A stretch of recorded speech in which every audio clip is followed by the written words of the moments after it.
Hello, everybody. Thank you for logging on here today. You're going to forgive my informality, but it actually applies to what we're going to talk about today. This morning, our church participated, as we have so often since May, in a mobile food bank through the Mid-South Food Bank, where we turn our parking lot into a drive-through food bank where people come through, pop their trunks. Food is dropped off early in the morning. We organize it, we sack it up, and then we put it into people's trunks as they make their way through.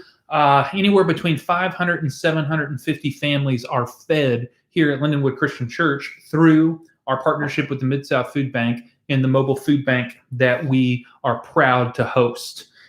A couple things that are on my mind as we have our readings this week from both Willimon and from Long. So let's take a moment and reflect on these. I want you to go to page 79 in your book from Willimon. Chapter 4, Courage to Lead from the Pulpit, is one of our assigned readings this week. And as you're reading through the Willimon book, one of the things that I have highlighted in our writing on our message board is that every time you see the word preaching, I want you to insert the word worship. Willimon is a strong advocate of utilizing the pulpit to move the church forward. Preaching is an act of leadership for the church. And I would stretch that, and that's why I think this book is so applicable, and I'm glad to hear the positive feedback we've received from it, is that worship is that which moves the church forward towards mission in our community. And so one of the phrases I've leaned on in this class is that we are architects of Christian worship. I want us to think of ourselves as architects of Christian worship that moves people in their personal discipleship and in our communal discipleship of what we do individually as apprentices of Jesus and what we do as a church to live on mission. So Willimon, if you've ever read any of his books, he's written 75 of them. Don't read them all. There's some redundancy in Will Willimon, but this is one of his best books. And I know he's kind of moving towards the end of his public ministry, so I'm glad I'm able to use this one and have it for my own ministry. Page 79. Second paragraph there, second sentence. More detrimental to our church has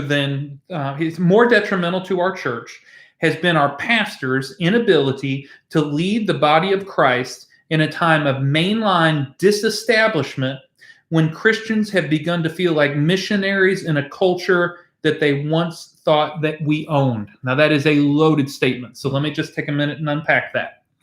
As pastors, as staff people, as commissioned ministers, as leaders in the church, elders, ministers of worship, ministers of music directors, we are called to move people towards mission, recognizing that we no longer have what I call home field advantage as the church in the United States. If you go back and read studies of mainline Protestantism, basically from World War I until the end of the Vietnam era, mainline, and there was a lot of breadth to it after the mainline era, or in mainline churches after Vietnam. It could go on into the early 20th century almost. The mainline church was so closely aligned with what it meant to be a good citizen, what it meant to be a good Christian. You go look at the denominational history of our presidents. It is drenched with people from the mainline tradition. And there was a time that if you wanted to be on city council, if you wanted to be a local congressperson, it was highly likely that you were a member of a mainline denomination, Disciples, Presbyterian Church in USA, Lutheran, ELCA, the Episcopal Church, the United Church of Christ, the American Baptist Church. These were, they call them the Seven Sisters, that these are mainline churches that are so closely aligned with culture that it was hard to differentiate what we thought the government should be doing and what we thought the mainline church should be doing. And in some ways, they fueled and fed off of each other. Well, one of the things that we know now, not just statistically, but spiritually, is that there is no happy marriage between culture and the mainline church anymore. And the idea that people would automatically be attracted to a mainline church as a default mode of civic religion is no more. Now, I know I'm getting a little heady, but these are things I'm really passionate about. There is no longer a default theology in American culture that is underwritten and undergirded by the mainline church. We were once the center of culture. We are now marginalized and on the edge of culture. How many times have you had to explain to somebody what it means to be a member of the Christian Church, Disciples of Christ? We are not the in thing. And mainline Protestantism, United Methodist, all of those churches, we are not the in crowd anymore. So that brings a shift. And that means we move from being, in some ways, I'm going to say this real starkly, agents of the state to being agents of God. And that we understand ourselves as missionaries in our locale.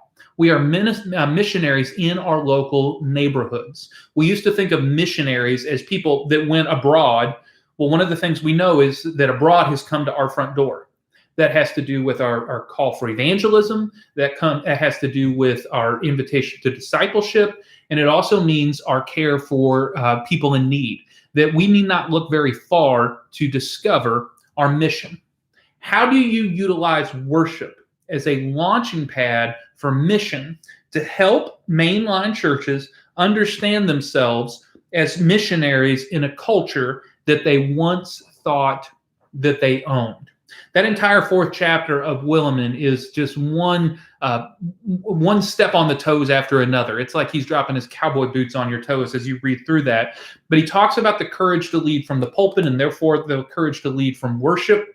And so the question we're wrestling with is, how do we utilize worship as a platform to engage people in mission beyond the walls the other 6 days of the week? How is worship equipping people to live their faith beyond the walls the other 6 days of the week?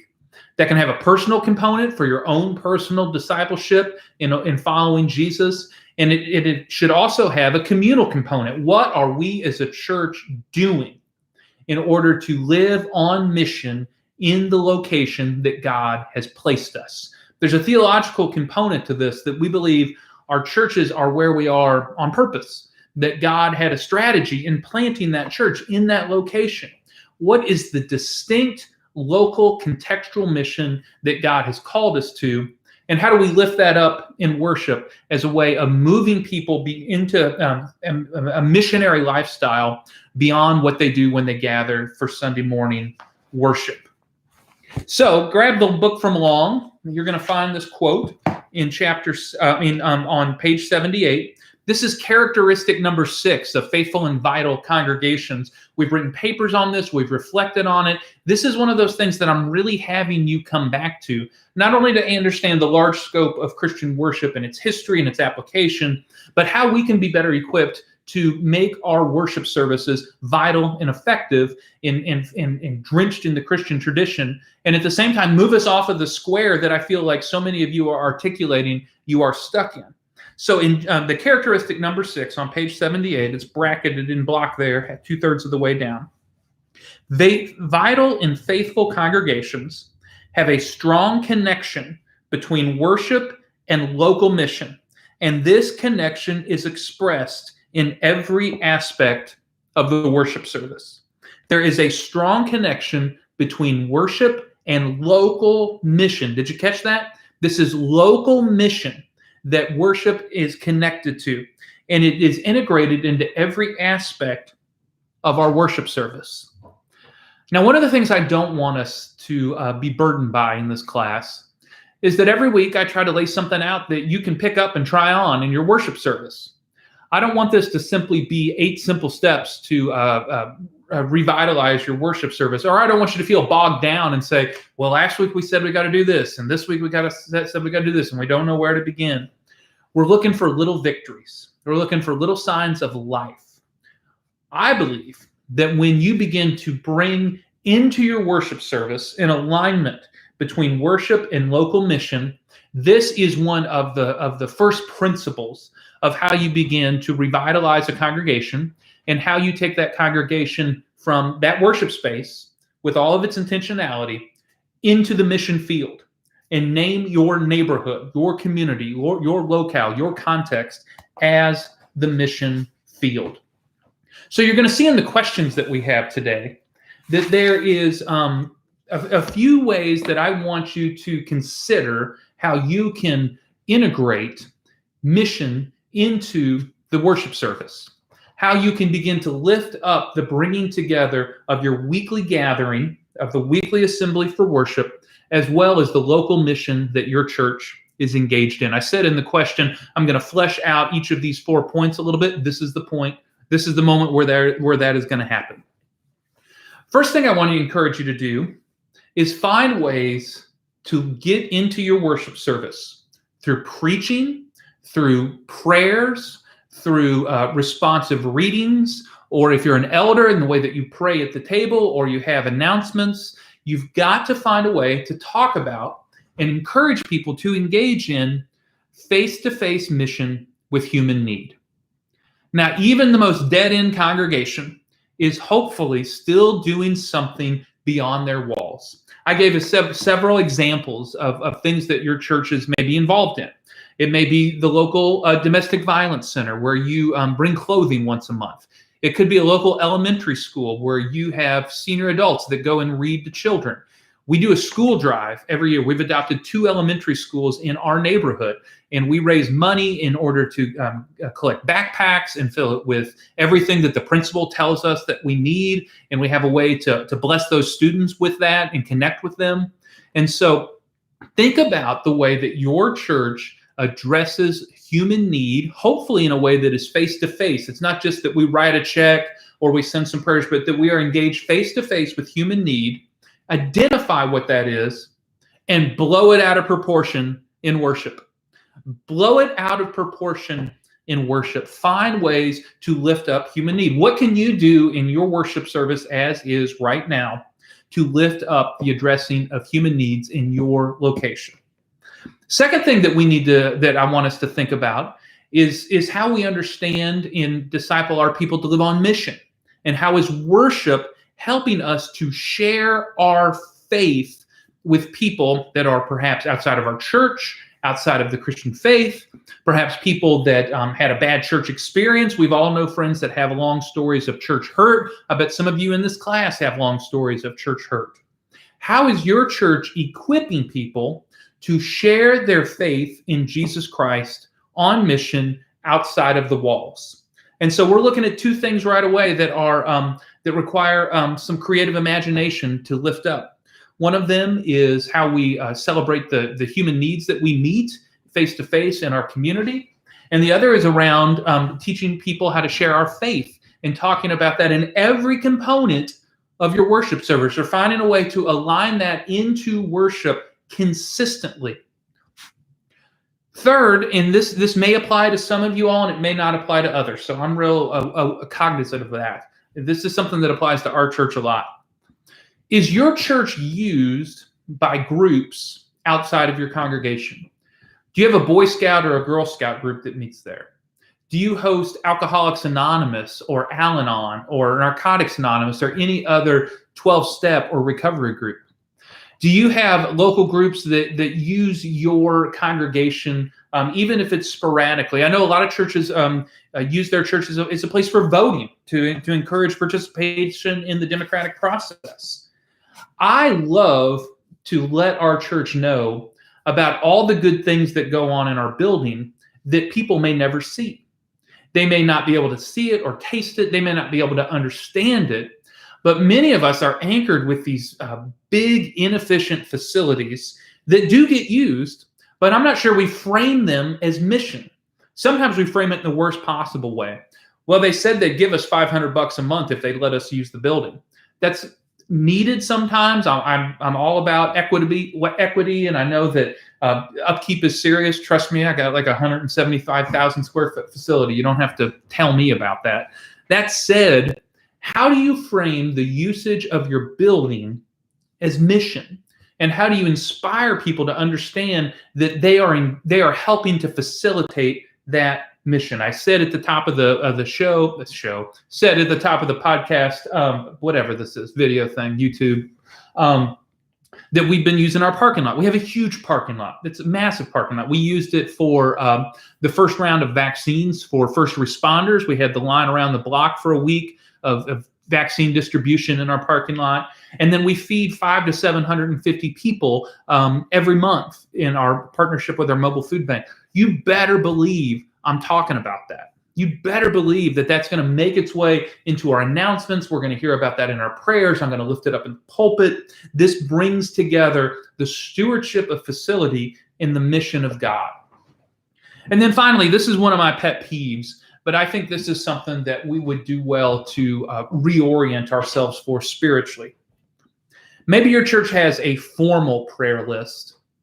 Maybe your church has an informal prayer list. When you look at those prayer concerns, ask yourself, how many of them do not involve the health concerns of senior members of your church? Now, as one that has a mother who lives in an assisted living center, I am conscious of the need of prayer for senior adults that have health concerns. I get that. But one of my pet peeves, and Williman is really the one that kind of injected me with this virus, is that what you pray for as a church tells me everything about your church. The mission of your church is determined often by your prayer life. So how often are you praying for hungry people in your church on Sunday morning? How many times on a Sunday morning in your worship service does your call to worship or do your responsive readings include a call, a plea, a command, a directive to be people who live on mission the other 6 days of the week? Does your prayer list include folks that maybe don't have a church home or have never heard the blessing or received the blessing of the gospel, and that you are asking God to pray for you to be able to share your faith and perhaps share an invitation to worship? How often are the prayer concerns of your church reduced to what is going on inside of your walls? If you find that your church is inwardly focused, if you find your church is unwilling to take risks, if you struggle with understanding what your church can do to move beyond the lethargy that they may feel, your prayer life is really the place that begins. And so when we're talking about the pairing together of Christian worship and local mission, make no mistake, this is not an organizational shift. This is a shift of the heart. And our prayer requests tell us so much about what we are committed to. I love the analogy that Long uses on, I believe it's on page 78, where he talks about the doors of the church should be like swinging saloon doors. The doors swing in as we come together, and the doors swing out as we go to live on mission. Christian worship equips us to live on mission, but it requires intentionality in order for that to take root in our liturgical life and in our worship life. One of the things that I'll share in closing, the amount of ink that has been spilled about how to reach millennials is legion, for it is many. And I take a lot of that seriously. I'm not naive to that. Even though I'm 45, I do not want to be the grumpy old man. I want to take that seriously. That said, the question I receive the most from people that are younger than me, that are curious about faith and curious about our church, is what are you doing beyond your walls? It is not the excellence of your worship service. It is not the polished sermon. I'm all about good preaching, and believe me, I'm all about good worship. That said, the assumption, the threshold that must be met in order to reach a suspicious generation and to be the missionaries that are able to do it is to be able to have a healthy, robust answer to that question. What are we doing for people outside of the walls? One of the things I know is that when you begin to move mission to the center of what you do in worship and articulate what God is doing through your church, it begins to fan into flame more and more opportunities for mission. My favorite story to tell in closing, when a minister says in closing, it means nothing. The mobile food bank that I keep pointing because I'm looking at my church building here. The mobile food bank that we helped make happen, I am so proud that I have absolutely nothing to do with it. In fact, when the idea was first brought up to me, I thought, man, that sounds like a train wreck. But I had trusted leaders, smart staff, and a whole bunch of volunteers that were not all that connected to the church, to be honest. They may have come to worship, but they were not really highly engaged. And they got excited about it. And now I assume when we begin to return with some sense of normalcy, the heartbeat of our church going forward for mission are going to be the people that had been worshiping with us sporadically online, or maybe some people that have been taking up space in a pew and not on fire for God, that got a taste of mission by filling people's trunks full of food and knowing that they are standing in the gap between them and survival, poverty, and malnourishment. When you start mission, God has the ability to throw kerosene on that fire. So I hope that you will enjoy reflecting on this week. This is actually one of those weeks where there's no wrong answer. What would it mean for you to integrate into your worship life the ways that people live on mission, regards to human need, sharing their faith, the usage of their building, and prayers for people that are beyond the walls? Thanks so much.